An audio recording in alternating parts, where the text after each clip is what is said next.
Wakorintho wa pili sura ile ya 5 mstari wa 21. Wakorintho wa pili sura ya 5 mstari wa 21. Yeye aijuaye dhambi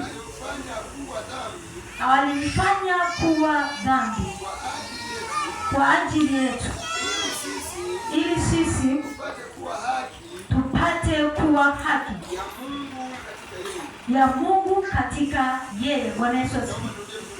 Amen. Nasema yeye asiyejua dhambi. Okay, yeye asiyejua dhambi. Yeye asiyejua dhambi. Bwana Yesu asifiwe sana. Yesu Kristo alikuwa haijui dhambi kwa sababu yeye ni mwana wa Mungu, si ndio?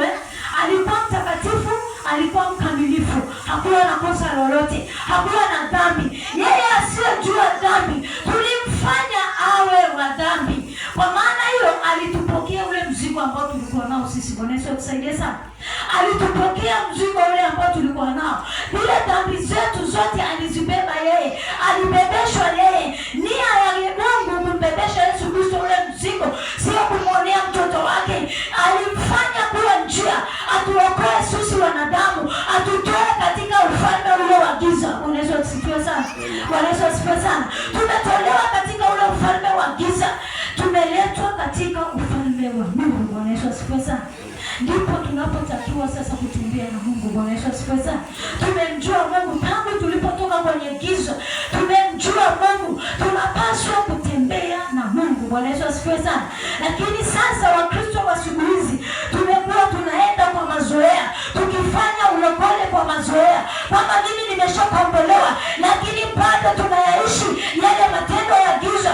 Bado tunayaishi yale matendo ya kule tulipotoka, yale matendo ya zamani. Tunasema ni kweli, mikononi tunamkiri Yesu Kristo kwamba ametuokoa, ni kweli tunamtumikia, lakini je, matendo yako yamebadilika? Bwana Yesu atusaidie sana. Bwana Yesu atusaidie sana. Kuna kijimizigo bado tunayo, tunatembea nayo. Bwana atusaidie sana. Amen. Kuna vitu ambavyo tunavyo bado tunatembea navyo.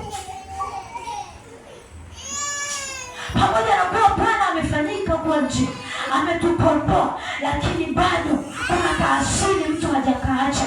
Kuna kaasili ka uongo mtu hajakaacha. Kuna asili ka kukimbia hajakaacha. Bwana Yesu atusaidie sana. Bwana Yesu atusaidie sana. Kwa hiyo inatupaswa tutembee na Mungu. Tunaweza tukajiuliza maswali mengi. Kanisa halikui.